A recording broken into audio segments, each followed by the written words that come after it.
he is given Siaya 100 million shillings to buy tractors.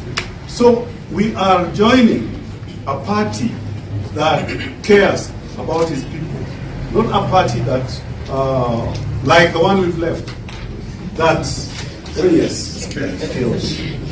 He's only interested in chaos. He's only interested in doing things for themselves, but not for the people who elected them. We've heard about Mandamano, and when there's Mandamano, who suffers? It is the common man who suffers. Yesterday there was supposedly a Mandamano in Migori, but what happened? Our mothers could not go to the market. Omena could not be sold. People could not do what they normally do. So it's our people who suffer. And the Nyanza people are saying no in the strongest possible terms.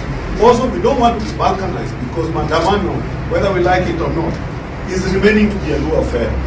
We are being segregated from the rest of the Kenyans.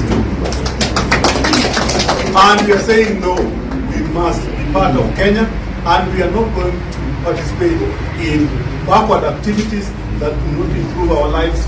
So we are happy to be here, and we will do the best we can with the leadership of UDA party so that we can build and make a difference in the lives of Kenyans. We are here that you can see the leaders who are here. This is the leadership of Nyanza. Anybody who's not here is not a leader.